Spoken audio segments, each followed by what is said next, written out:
Chapter 3. The Law of Perception. One has not only an ability to perceive the world, but an ability to alter one's perception of it. More simply, one can change things by the manner in which one looks at them. Tom Robbins. Even cowgirls get the blues. There was a woman named Erica in my cluster at business school. While she did spend some time with my circle of friends, more often than not she stuck to herself, which I took as her being aloof. Erica was 5 feet 11 inches tall and gorgeous. In fact, she'd done a stint as a model. She was extremely smart, and had held a prestigious financial job before business school. And on top of all that, she was rich. Not just a little rich, but extremely wealthy. The way she held herself apart from everyone seemed to indicate that she thought she was better than the rest of us. Although I tried a few times to engage her in chit-chat, she always seemed to blow me off. So after a while, I just left her alone. Except for the smart part, she was the exact opposite of me. I was 4 feet 10, gregarious and social, and didn't grow up with buckets of money. Maybe, I figured, I'm just too different from her for her to have any interest in talking to me.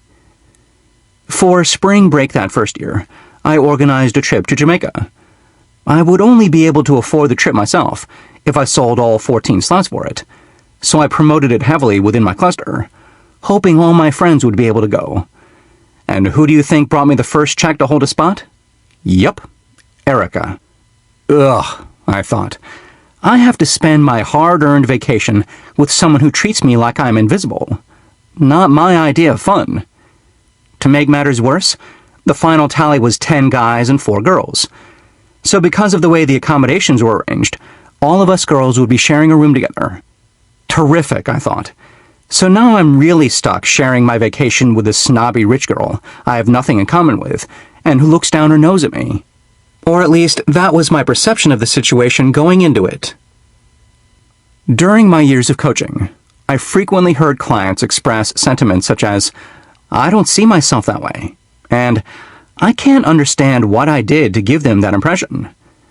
Usually it was because my clients were meeting with some workplace resistance when trying to advance their careers.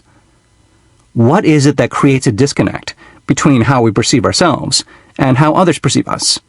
Understanding how our own perceptions are formed can give us some insight into how others form their perceptions of us. Once you get a handle on how perceptions are created and sustained, you can be more proactive about making the impressions you want to make and projecting your value outward so that other people recognize it. When you project your authentic self, people will respond to and connect with it. Perception is a core component of likability. What's your impression? I may not have told you this yet, but I am always right. And so are you, from your perspective. We've already seen in Chapter 2 that our perceptions of ourselves are our realities about ourselves. And of course, the external corollary of this is true too. Our perceptions of others are our realities about them. This is the law of perception. Whatever impressions a person gathers of you, as he consciously or unconsciously interprets your words and actions, become his reality about you. What we perceive is what we believe to be true. Although we can't completely control other people's perceptions of us. After all, we bring our own unique mix of beliefs, personality, life experiences, and biases to bear when we form opinions about people. We can definitely impact these perceptions in positive rather than negative ways. One of the most important things to remember is that perceptions typically form quickly, within the first few minutes of meeting someone. It often takes only moments to have an instinctual reaction to someone and draw conclusions about that person. It is not that we form quick judgments intentionally. It is simply a natural way that people process new situations and encounters. It is possible for these perceptions to change over time, of course, as two people come to know each other more fully. But first impressions are powerful. This is why the law of perception has a sub-law, the law of first impressions. It is far easier to make a good first impression than to change a bad one. As human beings, we love to be right. If my first impressions of you are that your energy level is tepid, more often than not I'll experience you that way on future occasions, fitting subsequent impressions of you into this tepid perception. I am proving myself right. It may take a while for me to change my perception of you enough to see that the real you is actually quite dynamic. So why not start off letting the real you come through? First impressions are critical. Choose your perceptions. As it turned out, that spring break trip back then wasn't at all bad. In fact, it was phenomenal, in large part because Erica turned out to be great. During our first day in Jamaica, we were both lounging on rafts in the pool when the heavens opened up and it began to pour. We both started laughing at how sudden and dramatic the tropical storm was, and then we looked at one another, floating around in the rain, and laughed even harder.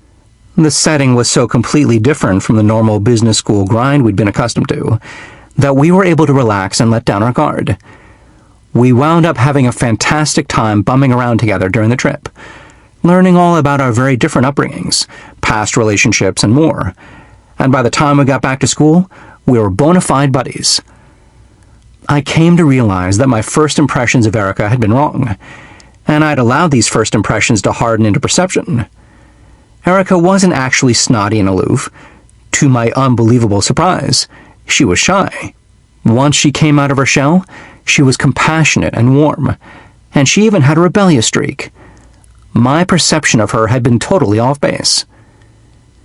There can be many reasons why our perceptions of people differ from who they really are, why authenticity and likability get lost in translation, as it were. Let's look at 3 of them. Different styles, inconsistent communications, self-doubt.